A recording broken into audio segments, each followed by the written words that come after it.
दोस्तों नमस्कार, स्वागत है आपका हमारे चैनल बिहार नीति पे। दोस्तों आज ये वीडियो मैं बना रहा हूँ केंद्रीय मंत्री राजनाथ सिंह के नए नवेले स्टेटमेंट पे। उन्होंने स्टेटमेंट दिया है, आप देख सकते हैं स्क्रीन पे, कि सुभाष चंद्र बोस, जो इनको हम नेताजी के नाम से भी जानते हैं, वो अखंड भारत के पहले प्रधानमंत्री थे। तो आपको इस खबर के बारे में और ये झूठी खबर फैलाने के लिए को लेकर मैं आपको सतर्क करना चाहता हूँ। उसके ऊपर मैं ये एनालिसिस वीडियो ये लेके आया हूँ।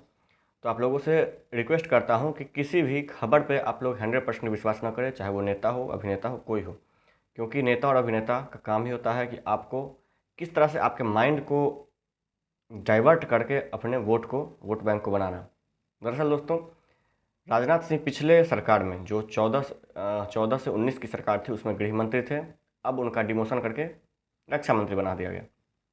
दोस्तों, मंत्रालय कोई भी छोटा बड़ा नहीं होता, लेकिन एक होता है कि गृह मंत्रालय को रक्षा मंत्रालय के मुकाबले ज़्यादा पावरफुल माना जाता है। अब बात करते हैं दोस्तों कि इन्होंने जो बयान दिया है वो मैं इनकी मानसिकता को नहीं, क्योंकि मैं पर्सनली अगर बात करूं तो मैं इनको बहुत रिकॉग्नाइज भी करता हूं, इनको मैं बहुत फॉलो भी करता हूं। रीज़न ये है कि एक निस्वार्थ इंसान जो कभी किसी पद की लालच में नहीं रहा, कभी किसी बात को लेकर कंट्रोवर्सी में उतना नहीं रहा।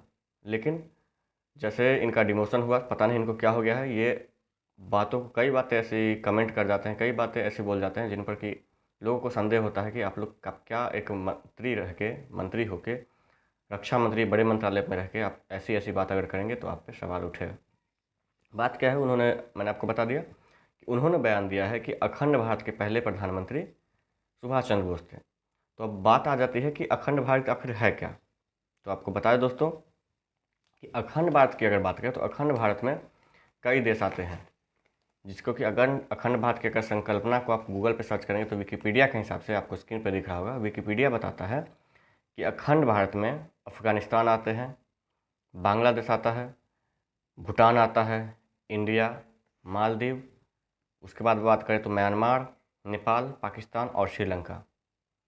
तो अब बात करते हैं दोस्तों कि कैसे सुभाष चंद्र बोस को उन्होंने बोल दिया कि वो अखंड भारत के पहले प्रधानमंत्री। दोस्तों, मैं सुभाष चंद्र बोस का भी ऐसा नहीं हूँ कि मैं उनको अनफॉलो करता हूँ, मैं उनका प्रशंसक नहीं हूँ। उन्होंने जो किया है देश के लिए उसकी कोई कल्पना भी नहीं कर सकता। दरअसल ये उस वक्त की बात है जब सुभाष चंद्र बोस ने हिटलर तक को अपने दिमागी काबिलियत के वजह से झुका दिया था।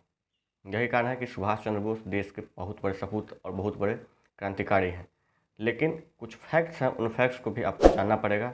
ऐसे ही नहीं कि हाँ, अगर वो उनकी मैं इज्जत करता हूँ तो उनकी बातों को, गलत बातों को भी मैं एक्सेप्ट करूँ कि हाँ, अगर वो उनको मैं फॉलो करता हूँ तो उनको ही। जैसे अभिनेत्री कंगना रनावत ने बोला था कि आज़ादी तो 2014 के बाद मिला है, जबकि उससे पहले तो भीख में दी गई थी। तो आज़ादी अगर 2014 के बाद मिला है तो फिर उनको भी जवाब देना पड़ेगा कि 1999 में जब अटल बिहारी वाजपेयी प्रधानमंत्री बने थे तो क्या वो गुलाम भारत के बने थे या भीख मंगे भारत के बने थे। तो ये सब बातें हैं। बाकी अभी बात करते हैं इस पर। तो सबसे पहले बता दें कि आपको कि अफ़गानिस्तान जो आज़ाद हुआ, अफ़गानिस्तान 1879 ईस्वी में बना था। और अगर बात करें तो ये आज़ाद हुआ 1919 में। भारत आज़ाद हुआ 1947 में और अफ़गानिस्तान आज़ाद हुआ 1919 में। बांग्लादेश की बात करें तो 1971 में, भूटान की बात करें तो 1907 में, इंडिया आप जानते ही हैं। इसके बाद अगर बात करें तो मालदीव की बात करें तो मालदीव 26 जुलाई 1965। ये भी एक सवाल है दोस्तों।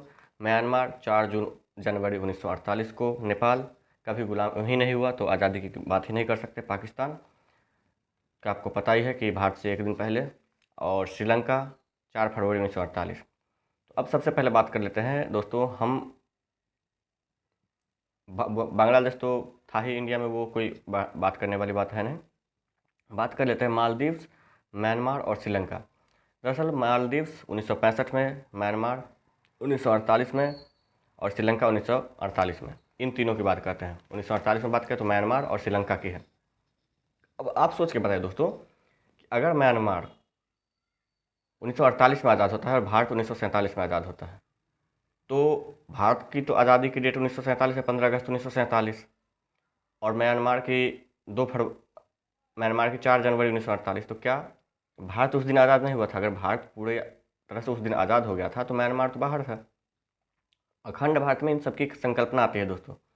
तो जब म्यांमार बाहर था तो क्या भारत का एक हिस्सा म्यांमार 4 जनवरी 1948 तक गुलाम था? नहीं, क्योंकि म्यांमार पहले ही दूसरा देश घोषित किया गया जा चुका था, और वो भी बहुत पहले। ये आज़ादी की बात मैं कर रहा हूँ, म्यांमार फॉर्मेशन उससे पहले बहुत पहले हो चुका है दोस्तों, 1800 कुछ में ही। अगर बात करें श्रीलंका की, श्रीलंका का भी यही है दोस्तों। श्रीलंका तो आज नहीं, आज़ादी क्या त्रेता युग से ही दूसरे कंट्री में माना जाता है। अब बात करें कि मालदीव्स की, तो मालदीव्स 1965 में। तो क्या भारत का एक हिस्सा 1965 तक, मतलब 48 से 65, 18 साल तक क्या गुलाम था? ये भी बात नहीं है दोस्तों। अब यहाँ बात ये आ जाती है कि अगर अखंड भारत के पहले प्रधानमंत्री सुभाष चंद्र बोस थे, तो सुभाष चंद्र बोस ने जो पोर्ट ब्लेयर में उन्होंने तिरंगा झंडा फहराया था, तो वो भारत का झंडा, जिसमें कि उन्होंने 29 दिसंबर 1943 को खुद को प्रधानमंत्री उनको चुना गया था, और 30 दिसंबर 1943 को उन्होंने झंडा फहराया था। इसमें अगर बात करें तो जब 1943 में झंडा फहराया, और अफ़गानिस्तान का आज़ादी का डेट है 1919। तो अगर हम सुभाष चंद्र बोस को पहले अखंड भारत के पहले प्रधानमंत्री कह सकते हैं, तो 1919 में जिन्होंने अफ़गानिस्तान में फहराया था जो भी झंडा था, उनको हम कैसे नहीं बोल सकते हैं? तो ये बात पूरी तरह से निराधार है। ऑफिशियली भारत 15 अगस्त 1947 को आज़ाद हुआ। आपको, मुझे या किसी को भी उसी को एक बेस लेके चलना पड़ेगा कि नहीं, 15 अगस्त 1947 को ही भारत आज़ाद हुआ है।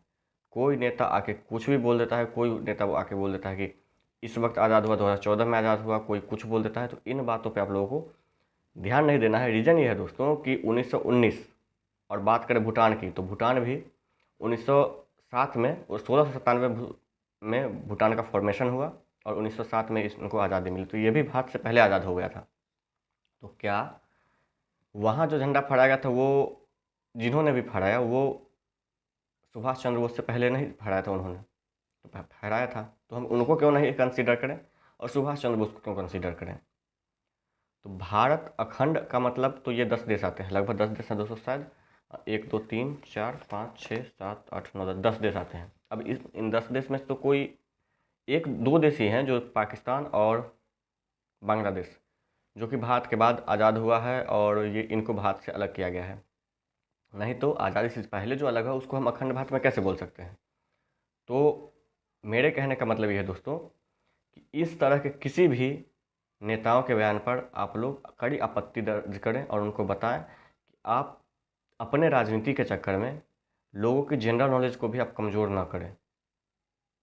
कोई 1943 में झंडा फहराता है और उसको आप लोग बोलते हैं कि अखंड भारत के। तो अखंड भारत की संकल्पना इस बात से भी अभी की जा रही है कि राजनाथ सिंह बोलते हैं कि अखंड भारत हम बनाएंगे जब पीओके ले लेंगे। तो अखंड भारत तब होगा जब पीओके के साथ आप पूरा पाकिस्तान ले लें और बांग्लादेश को भी मिला लें। क्या राजनाथ सिंह इस बात के लिए सहमत हैं कि वो जब भी पीओके लेने की कोशिश करेंगे तो उसमें पूरा पाकिस्तान को भी भारत में सम्मिलित करेंगे, और बांग्लादेश को भी? बांग्लादेश से हमारा कोई न सीमा विवाद है, न कोई मिलिट्रियन विवाद है, न कुछ भी है। तो हम कैसे बोल सकते हैं कि वो भी अखंड भारत में शामिल हो जाएगा? कभी नहीं होगा। पाकिस्तान भी नहीं होगा। हाँ, पीओके हमारा है, था और रहेगा। तो पीओके शामिल हो सकता है, तो उसको हम अखंड भारत नहीं, भारत जो अभी है वही रहेगा। बाकी इस पर आप लोग क्या कमेंट करते हैं कि राजनाथ सिंह ने जो बोला वो सही बोला या गलत बोला? हमारे चैनल में कमेंट जरूर करें, और वीडियो अगर पसंद आए तो वीडियो को ज़्यादा से ज़्यादा शेयर करें, चैनल को सब्सक्राइब करें, और साथ ही अपने दोस्तों को भी सब्सक्राइब करने के लिए बोलें। धन्यवाद।